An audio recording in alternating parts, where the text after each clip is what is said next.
outreach, engagement, and most of all, discipleship. Outreach is basically getting you beyond these four walls right here and getting engaged in the community. And then we're gonna turn that outreach and engagement into discipleship, ultimately. We can go to the next slide. Oh, there we go. So yeah, I've been doing this for almost 10 years. I am head of media at Macedonia Miracle Kingdom and Worship Center.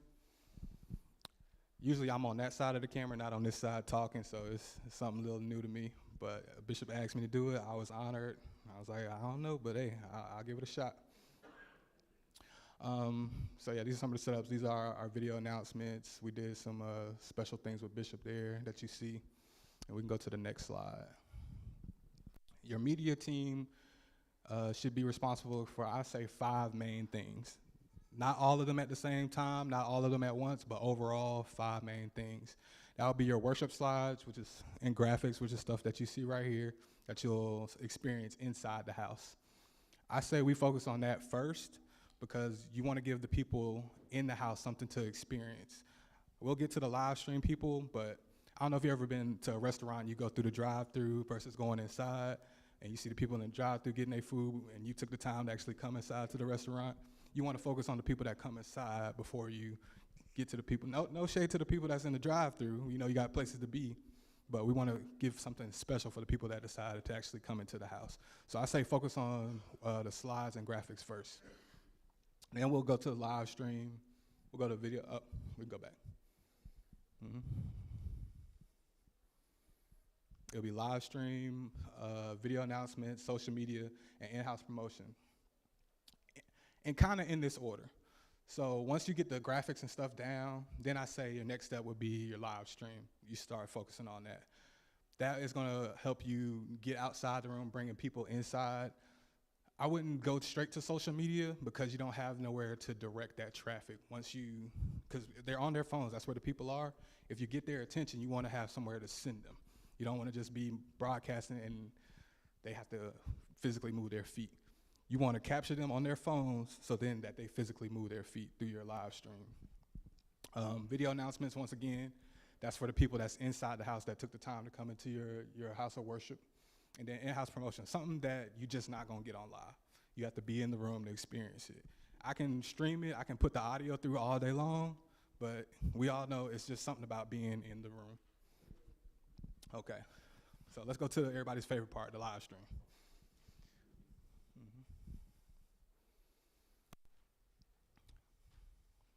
Okay, and we can go to that next slide. And we already discussed the importance of live stream. It's basically to get you outside of your 4 walls, the people that's inside the room. You're trying to capture new members, you're trying to capture new members of Christ, and ultimately, you'll do it through your live stream. We talked about meeting the people where they are. Everybody's on their phone. Before, it used to go out to the street corner and preach on the street corner because that's where the people were doing business. Now everybody's doing business on their phone, in the internet, they're in their house, so you want to meet them where they are. And then we're not really going to talk about that last one too much. Creates content and shareable content, but once again, you don't want to be focusing on social media if you don't have your live stream down packed to send to people to. And we can go to the next slide. All right, the fun stuff I get a little excited about. All right, so these are the basic things that you need to start a live stream. How many of us have a phone? We got a phone? All right. 9 times out of 10, if you got a church, you already got a mixer and an audio system in place. Mics, band, all right? And this little tool right here, the iRig, that's your magic tool right there, because this is gonna get you that sound quality that you want on the phone. Because everybody's like, it look all right, but it sound hollow, and yeah, the iRig pulls the sound from your mixer, and it gives you that clarity that you wanna hear. And because video is nothing without audio. Audio is what really makes good video. Because I can have you framed up, light and all, nice and clean, but then if it sound bad, you don't want to watch it. So focus on the audio. How much do we think this setup would cost? If you already got a phone, we already got a mixer. We can go to that next slide. Go back one. That's the next setup. We'll go back one. You go ahead. There you go. $40 and you have a stream quality for your church. You want to get a nice little tripod for your phone, make sure it's level, centered in the podium, and you got clear sound coming, and it goes straight to YouTube. You only can pick one platform right now. You got a question? Oh, no, if you ain't have a mixer in your church, then I said assuming that we had everything already.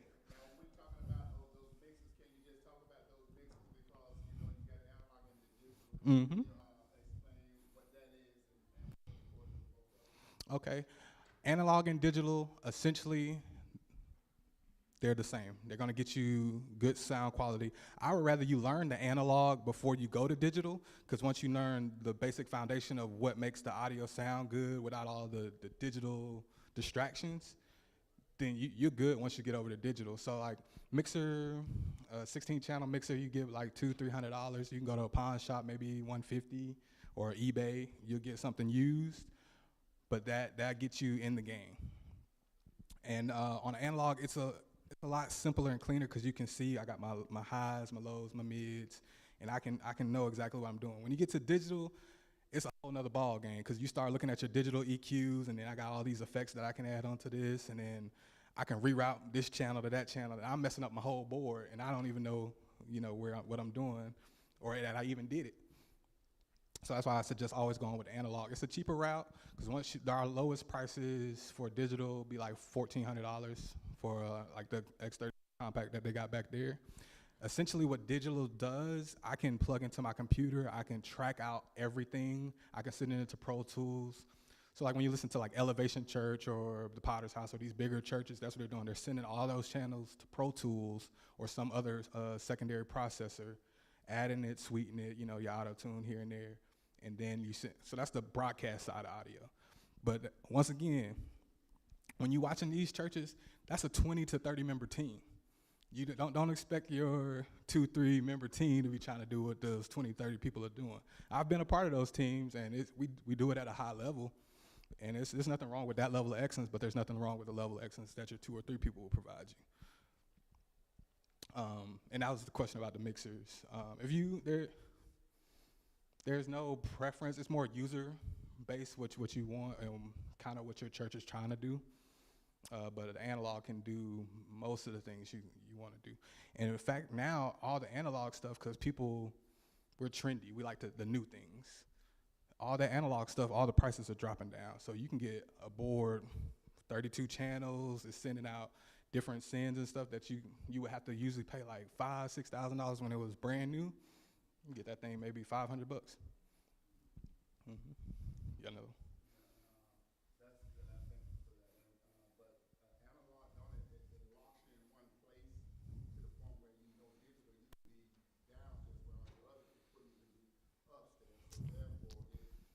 Mm-hmm. Yes.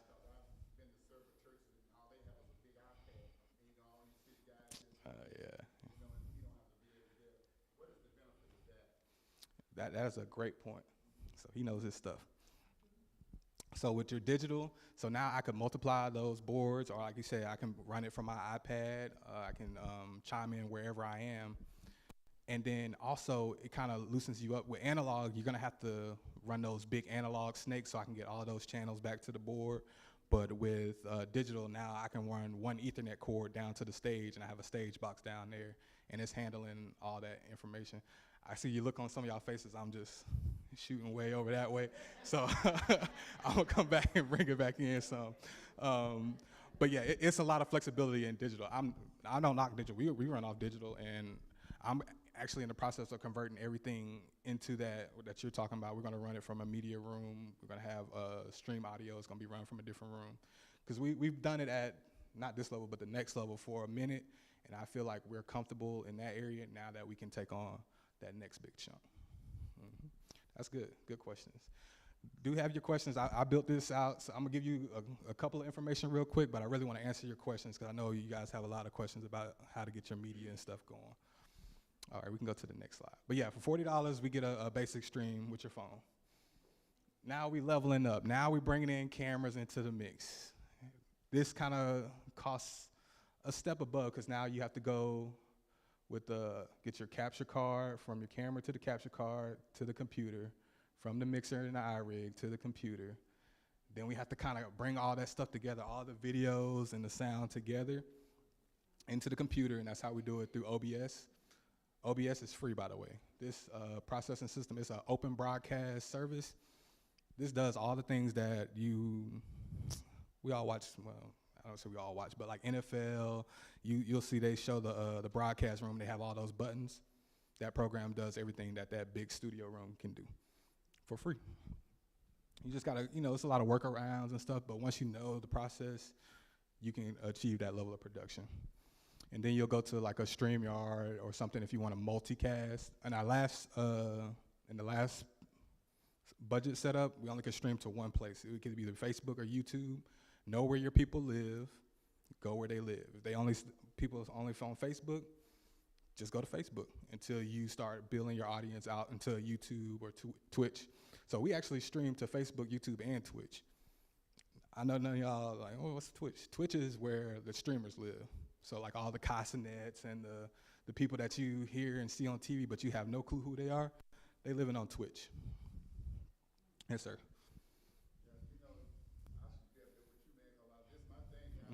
Mm-hmm. Yes, sir. Listen, the importance, and I don't think a lot of times ministry don't know and realize, when they see the cost of how important Mm-hmm. media is, because we've been to some churches, Mm-hmm. that had good media, but Yeah. small churches. Mm-hmm. So you looking at media, you think they got 1,500 people up in there. Mm-hmm. But you go up in there, they only got 8 people sitting on the side. Yep. They just got good, and then people are involved in it Mm-hmm. because when they present it to the people out there. Right. That's why, I believe that's when God said go out there and, teach some that are not of this fold, that we bring them into the church, the house. Mm-hmm. Talk us, how about, should we consider this as an investment? How important is this as an investment to churches today? Should they start about this? Because I came in here and seen one of the cameras that she's been pointing like this, it got me excited. You're talking about that Osmo. Before, a little smaller. Mm-hmm. Technology is constantly growing, and I just love that. But how important of an investment should that be for churches? And should a church be a specific size before they start investing in streaming? Not at all. Important, invaluable. I don't even think I put a number on it because you never know who you're gonna reach. You never know who's gonna walk through your doors. You never know Tyler Perry want to be a part of your church to say. It's invaluable as a tool and a resource because you're streaming, yes, but you're also archiving. And back in the day, you had scribes and everything. So this is your new modern day scribe. Now all your sermons and everything is documented, and now you have these teachings that you can pull back from, and everything has a season. But sometimes, like you said, the patterns they just keep going through cycles. So you can pull this message from that time and apply it to this time. So it's invaluable. And how big does your church? You don't need it. Like we already said, $40, you in the game. So don't hold back. Don't invest into your media. Young people love the media. I'm not that young, but I love media. But everybody that's on my team, I think other than me and Sister Javita, everybody's under the age of 18. And I got like an 8-member crew. And they run the cameras, they switch. On time to time, I let them run the audio. But that's the only thing that has like a really steep learning curve is kind of getting audio. Even me, I'm still kind of dialing it in. But the cameras, they run the slides. Soon we'll have a co-anchor that does our video announcements. So get your youth involved. And it's a skill set that they can take outside the church and turn into business, because I have my own business, a couple of them, and it generates funds. Yes, ma'am.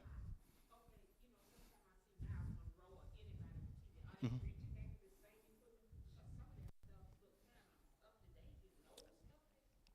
Now, if it's somebody that's been established, 9 times out of 10, they run it off of a bigger camera system, something that costs $30,000 and up. All the moving pieces, and production can get so expensive. It's crazy how expensive, but it's worth it because these pieces are so integral to a system. It's so many things that you don't see that you need that cost so much, and like people just devalue it because they don't even know that it's there doing that job. But like anything that's broadcast, easy 100,000 at the minimum. Yes, sir. Explain to them how valuable your gift is to a ministry. You talked about being pulled from the Magics, Orlando. Mm-hmm. professional outlet, Mm-hmm. and brought into a ministry. Explain how valuable that is and what you got out of it since you've been here. I would say it's been more valuable to me than I've been to it. Okay. It's like life changing.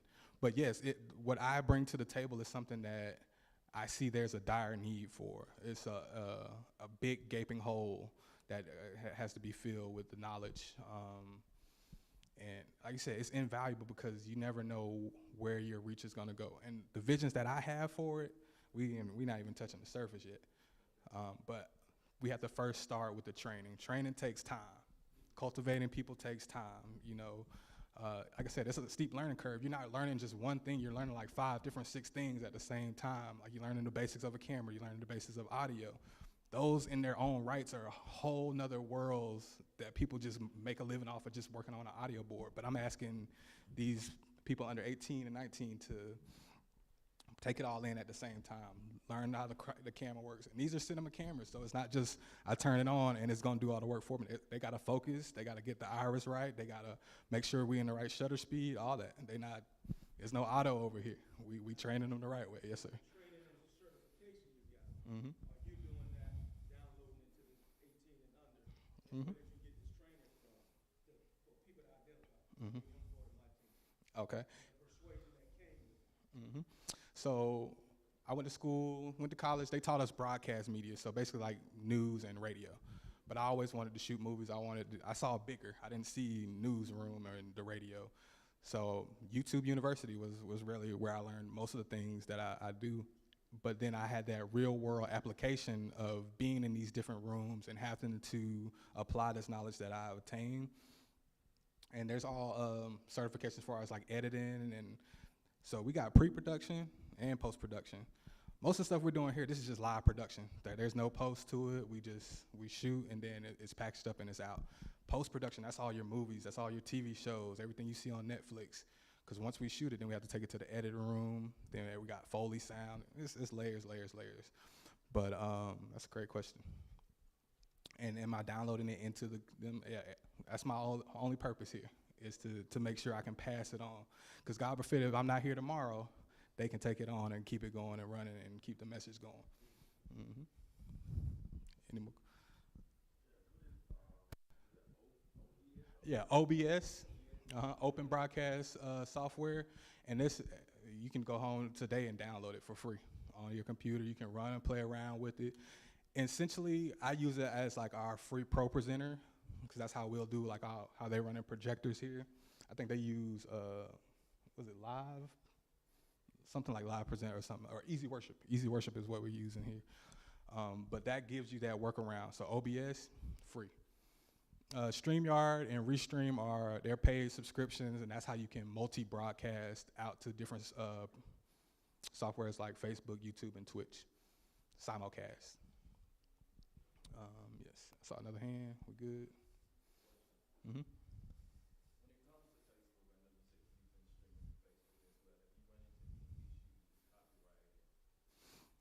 So on our side, we have a license number for like our music and stuff, and in our comment section, we make sure we put that license number in there to say, hey, we have permission to let this song be on this live. Now, what Facebook is doing, they've seen since COVID, everybody went streaming, and it's really weighing on their servers because we're not deleting our services. Once we live stream, we want to keep them up there. So now they're starting to backdate, I think 30 days. After 30 days, they're going to start just deleting everything and cleaning up their servers and that kind of thing like that, yeah. That's a good question. All right, and this is, go ahead. Go ahead. I was looking at here now. How they have you have it. How can you get this like this in here, but without showing the wires? Mm-hmm. Is there a way we can get this because it's for safety reasons? Mm-hmm. And, Liability. and everybody ain't saved. Mm-hmm. They tripping. They Try to sue. So Yeah. And so is it best to run it through Mm-hmm. top line? Yeah. So there's 2 ways, like how they have it nice in the conduit there, and it's hidden and it's matching the ceiling, so you probably don't even notice it. This kind of things I look at when I come into a room. I just always looking up, seeing what the room looks like. But yeah, you would have to kind of get into your drywall, do a cable run, first know what you need in the area, and then possibly what you would need in the future. So that way you only got to make one hole. You ain't got to keep coming back and layering in holes and stuff like that. But you definitely want to keep cables off the floor. There are other options. Like right now, we're using a wireless HDMI transmitter. So we have no cables. It's wirelessly transmitting from the camera to our setup over there. And that box was probably $125 for a wireless transmitter. Mm-hmm. You come out your HDMI instead of like running your long HDMI to wherever. And HDMI is only really good up to 25 feet for a run. Then you would need to start trying to look over HDMI over Ethernet so that you can have a hard line plug in, but wherever you want it, because Ethernet is going to carry you like a half football field before you need to hit another booster or something like that. Okay, do you ever run into any interference, like dealing with a lot of Wi-Fi, dealing with a lot of digital, especially when you have a wider church? Because sometimes we have people complain that the sound breaks up, Mm-hmm. and if we're going digital, it breaks up sometimes. What can do we have? Could we use a Wi-Fi extender? Does that help? Mm-hmm. Or what can we use to boost our sound going towards screen? Okay, so sound is two different things. HDMI, you really wouldn't run into that because what it's transmitting on is not really your Wi-Fi or basic Bluetooth. It's kind of emitting its own signal to its receiver, and you won't have that issue. Now with sound, once you get up to like 4 or 5 mics in a room and they're all running off antennas, now you need to start thinking about a distribution center, because all those antennas are pulling that same type of signal into that area. So what is happening is this mic is trying to jump to that mic's receiver, and that's that you get that cutout, that drop and interference. So a distribution, they have one for like $600 right now with Phoenix Pro.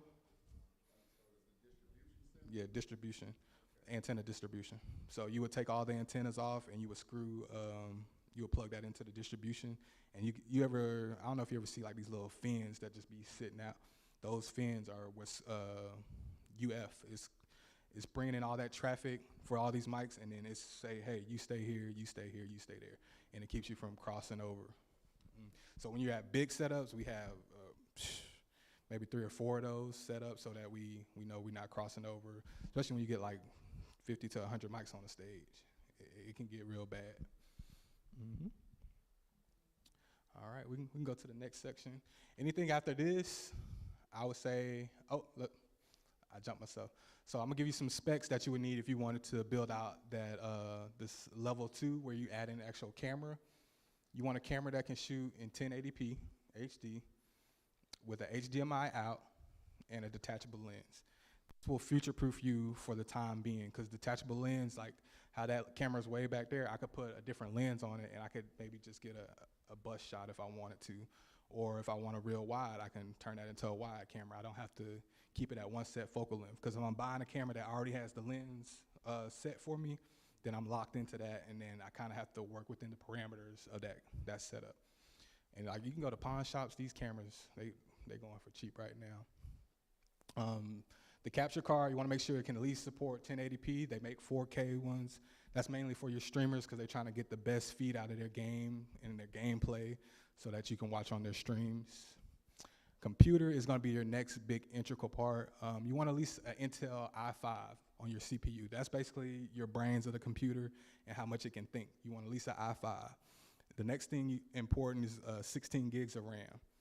The RAM is what helps that processor think through all those files. So it's the more RAM you have, the faster it can think through these things, because you got multiple people working on different things in a sense.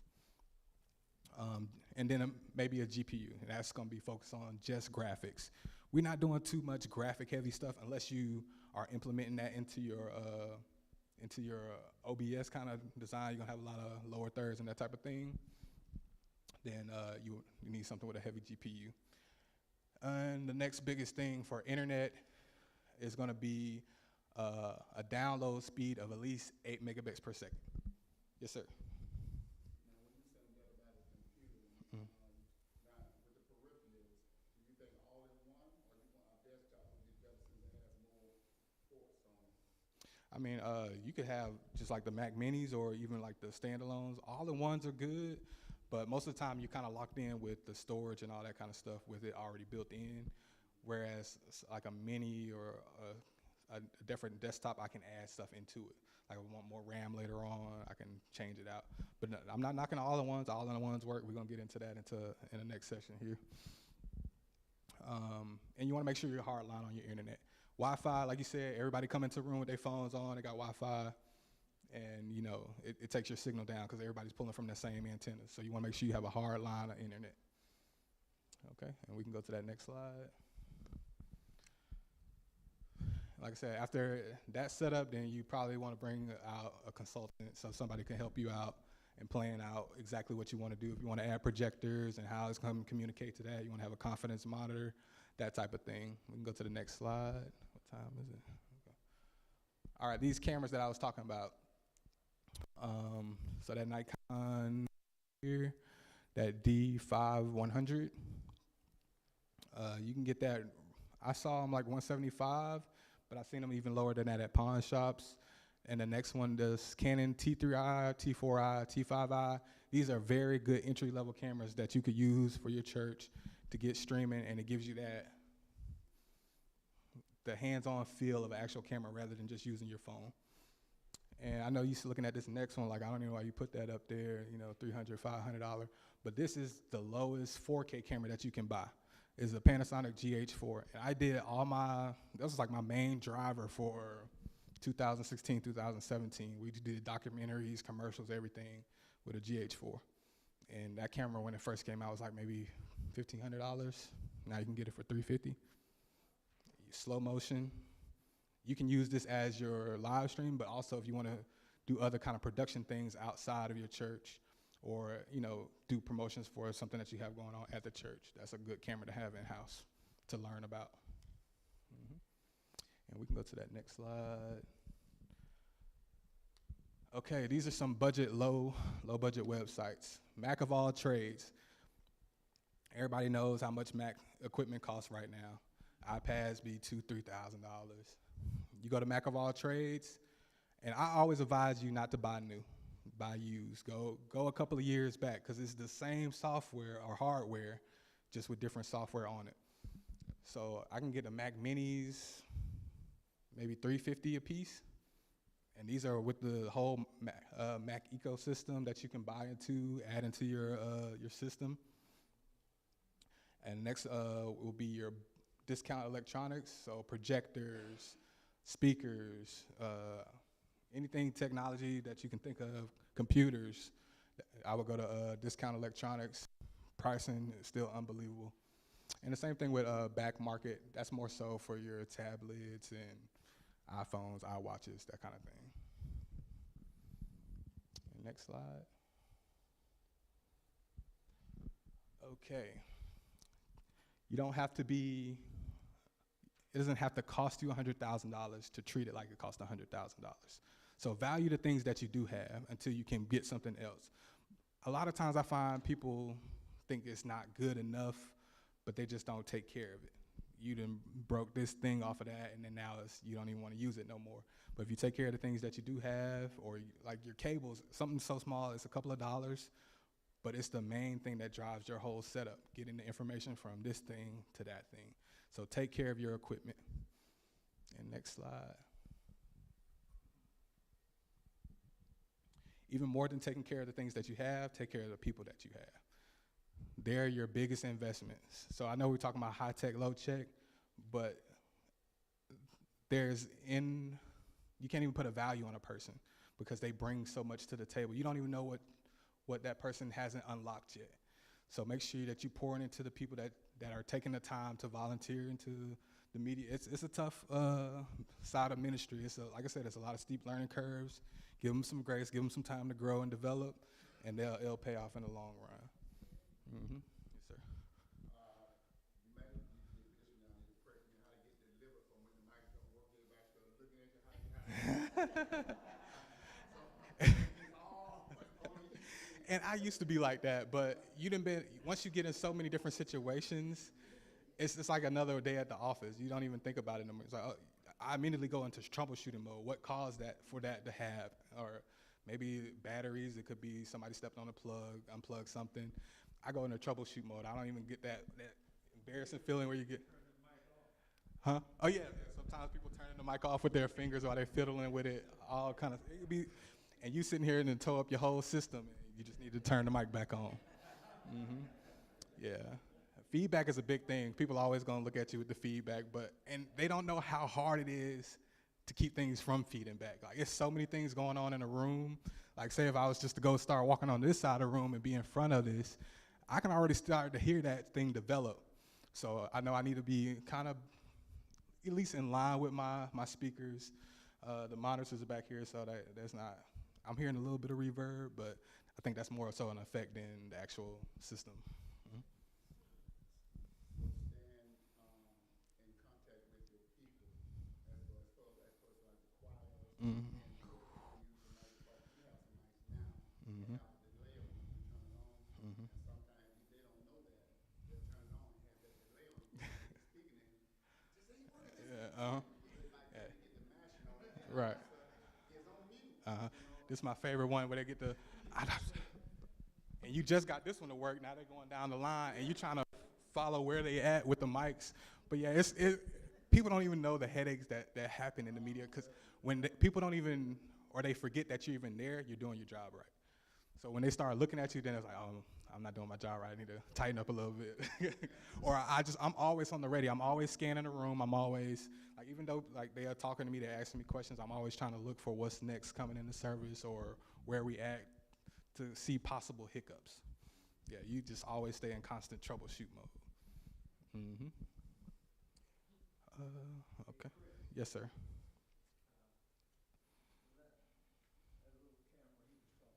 Mm-hmm. Mm-hmm. Yeah, the Osmo Pocket. I think she's been shooting around. So. Can I give them the story how I ran Bishop Mhm. Senegal? And it was at a lunch for his ministry. And the young lady asked me, she said, well, you're his father. Tell us the story about Bishop Senegal. And she had this little pole, like we used on a little camera. I'm just sitting there and talking.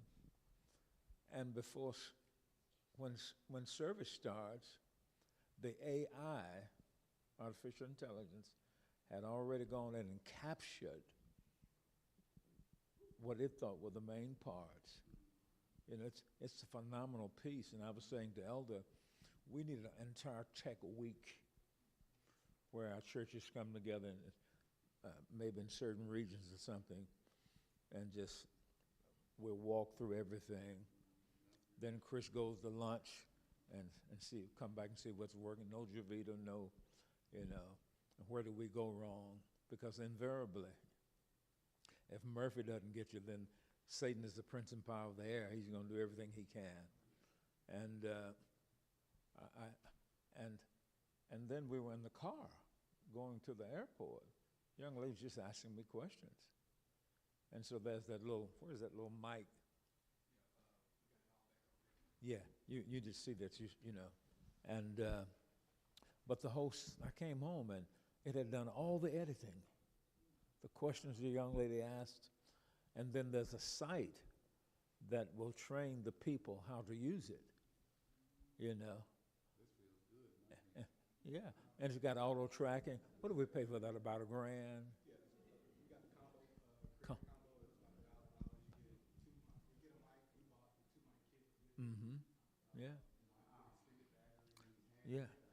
Mm-hmm. And you're gonna deal with that.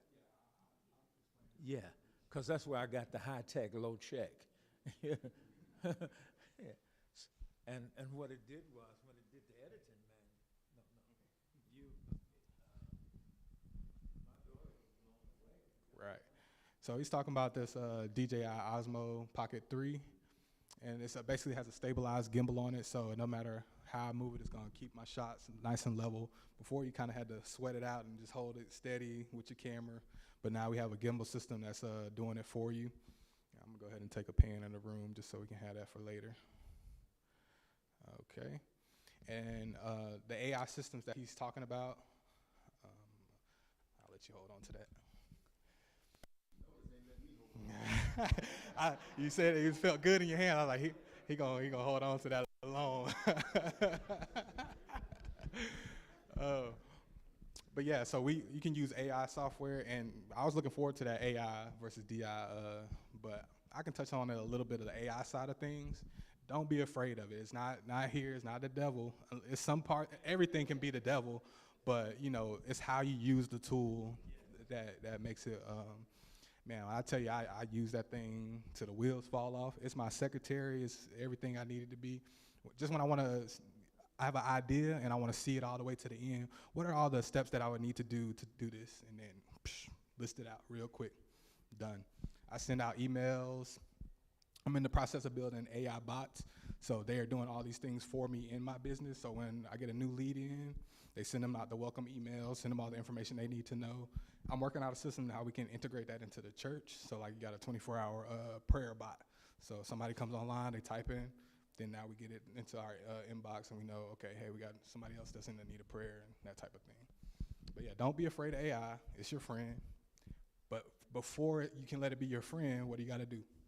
Introduce yourself. You got to let it know who you are. You need to find out who it is and who's capturing all the data, which they already got your information.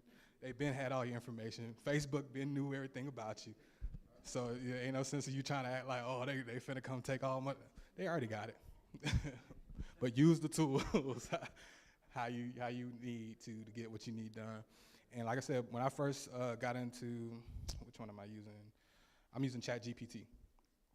I put my resume in, told everything that I do, put the whole biography of the church and everything that they believe or we believe, and that's the framework that it thinks from. It doesn't give me something that's way left field because I already told it, hey, this is what we're doing. It's not gonna send me somewhere that I'm not asking. And I'm constantly like cultivating that. Even if I'm not looking for something directive, I give it more information. Like, hey, we got this conference going on. I give it the information. So when I do need it later on, it already knows what I'm thinking. Here's an analogy I use for AI is like somebody that you hired on yesterday versus somebody who's working for you for 20 years. That person that's been working for you 20 years already know you want your coffee this way. When you get in the office, you're gonna do this, and that. Versus the person who you just hired, they don't know nothing about you. So you gotta give it that time to learn you, and then it will be a helpful tool. Because a lot of people get on there and they be like, man, this thing trash, it don't know nothing. You put trash in, you get trash out. So you gotta really hone it in to make it do what you want it to do. And it's gonna get to the point where you ain't gotta think about it. It's gonna be. Mm-hmm. With this AI that throws it up and really, with me being for into this kind of stuff, Mm-hmm. I wonder, I swear, how does I started to do something Mm-hmm. and it want to tell me how Mm-hmm. to do it. I said, Yeah. I don't need nobody to write me this, but it's no harm in getting it to me. Mm. Now there are some kind of blurred lines of harm with it because, like me, I do graphic design work. I do other work. Like when I'm pulling my own intellectual property to design something, and then it's sampling the work that I've took my hard time to design, and then give it to somebody else and say it's its own. That's where our blurred line, as far as in our industry, is with it. But as far as information is gonna be information, So don't look at it as trying to tell you. It's maybe just trying to give you a better way of. I always say, hey, polish this up, make this sound better, because I know what I want to say, but I might not know how I want it to be said, where it comes off to the room that I'm trying to enter in. It's perfect for proposals. Like different businesses, they have different kind of jargon that they're using. So you tell chat or whatever AI that you're doing what your idea is, and then they'll polish it for that room. And then you can come back and fine tune it how you want. It's not law once they give it, it's just giving you a framework. So it's cutting out like half of my work when it comes to paperwork side of things. Design and stuff I still do organically. Yes, ma'am. Mm-hmm. Mm-hmm.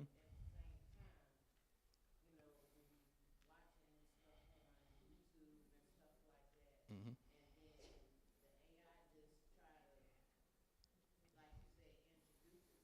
Mm-hmm. Mm-hmm. Right. It's is that like your algorithm that you're saying, like it's trying to recommend you videos to watch, or are you just saying like it's just popping up and saying, oh, so like say Google. Hmm. Yeah.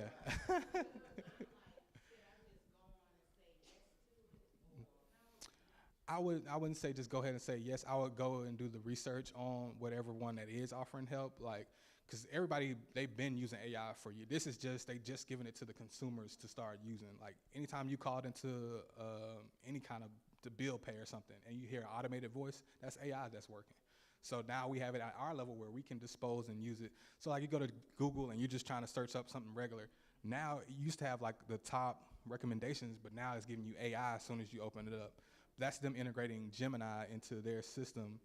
And like I said, it's not harmful because they are citing where they're finding the information. I usually go and see where they're citing it from to see if it's still credible sources because it still don't know everything. Like it's just a language learning device. So it's using all the words that you're putting in there to kind of columnize and see exactly what you think you're looking for. It's not truly thinking. It's just a whole bunch of different like ones and zeros putting itself together off of language. Mm-hmm. Yes, sir. This is important, was stating, it's important to realize that AI, you can't run from it, it's part of the future. The Mm-hmm. Bible says in end time, knowledge is going to be increased. Mm-hmm. And so now on Hyundai Boulevard, where I work at, they're doing a meta center. Yeah, I Meta. mean, this thing is about 40 some acres. Mm-hmm. They're saying by the time 2028, every household is going to have some kind of internet. You're going to have internet in your home, Mm-hmm. but it's going to be free. The government's going. That's how the government's going to supply it to your home. Mm-hmm. Nothing will be able to run without AI. Mm-hmm. It's coming to that point. Right. And so we can go back into the woods all you want to. Get out Mm-hmm. the house and put it in the sand. Mm-hmm. It's just like, you just like you said, you have to learn this thing Mm-hmm. because it's just like we tell a lot of the parents, if you don't know anything about computers, your kids gonna get over on you. Yeah, they've been, And so been, this yeah. is the key thing because now, they got Alexa and all this stuff. You can mention one thing in your household. As soon as you come up in the household, everything on your television is advertised to the thing you just Mm-hmm. mentioned. Yeah. With this thing, and it's always listening. It's always Yeah, it's always listening. It's no conspiracy about it. this Mm-hmm. phone never goes off. It's not. I mean, you try to hide the camera on all Mm-hmm. you want to. Mm-hmm. It never goes on, and it Right. listens to different things like that, and that's why it's Uh, important. mm-hmm. How many of y'all can remember where you could take the battery out of your phone? Yeah. It's a reason they're doing all of that, but it's not to turn a blind eye to it or like be conspiracy theorists. It's just to know why. You said they're gonna offer the internet for free. My old professor used to say cheese is always free in a mousetrap. Just look for the reasoning why that they're giving it to you for free because they're trying to integrate themselves to you. And me, like sometimes I want to go on the homestead venture and I'm getting off the grid. I don't want to be part of none of it. But at the same time, I know the tools and the benefits that we could use to do the good things. Mm-hmm. Yes, sir. I saw your hand.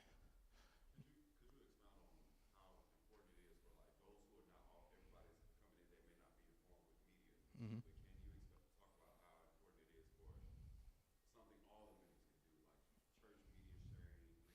Mm-hmm. Yeah. Mm-hmm.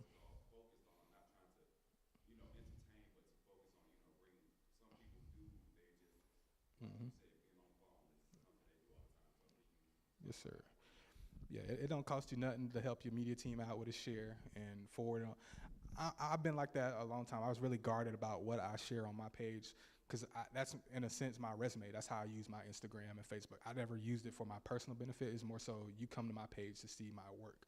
If I didn't necessarily work on it, I wasn't sharing it. But I built out a whole another page for Facebook and Instagram just for that purpose so we can share these things and get the word out. People love to be like, oh, why our church ain't doing it? Why we not doing that? We're trying to do that, but we kind of need your help just to help push it. So if they're setting up initiative where, hey, we all need to get on there, follow, and share this thing, just get on there, follow, share. You might not only have but 3 followers. We need your 3 followers to help us grow what we're trying to grow because we're trying to break into the algorithm. The algorithm is what is really running all the eyes and capturing the eyes. If we're not driving enough traffic to it, they're not going to push us up to the top. So there's a whole bunch of AI stuff that goes into it, but depending on the algorithm, that's how we get our shares. So it's very important if we're trying to grow our media pages and and grow and be that Potter's House or whatever church it is that you follow and you want to be like, you got to help your media team out there. Yes, ma'am. Mm-hmm. Mm-hmm.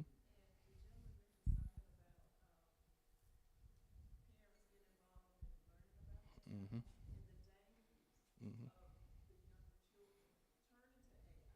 Mm-hmm.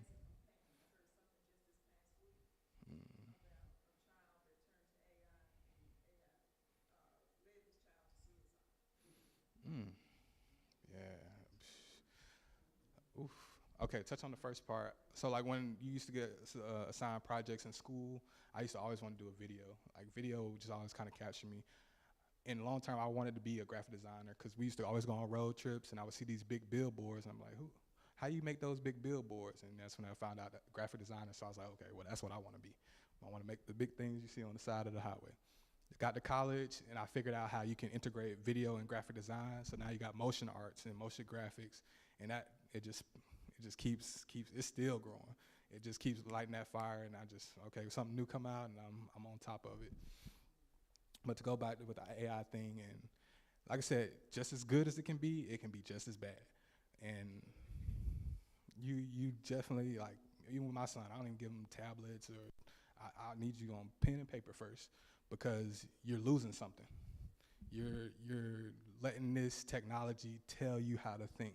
And creativity is intellectual property. It comes from us. Everything that's technology-wise came from us, like the cameras. We wanted to capture what we see. Mics, we want to amplify our voice. This is all coming from us. So you never want to fully give over that control to the technology. You can use it as a tool, but never give that control. But for kids that growing up in this, like us, or in my generation, we were in the internet generation where everybody, I remember my grandma first got a computer in her house. It was like a big thing, and she was trying to learn how to get things going. And then after that Christmas, it never turned on. But now this is something that you're gonna kind of have to stay on top of because yes, it's good, but I feel like it's gonna do same thing with social media. It's a lot harmful than the good things that we really want it to be because it's just how people are. And then companionship, there are people that, they are in full-on relationships with an AI companion. And that's how they get that. I mean, we're all longing for something, some connection, form of connection. And now these people found that connection in a computer, and because it's going to talk to you nice. It's going to boost your head up. It's going to that's a great idea, Chris. I'm glad that you see it that way. And then, okay, now I'm running down a rabbit hole on this thing because this AI is hyping me up. But they're finding their relationship companionship from that. Yes, sir.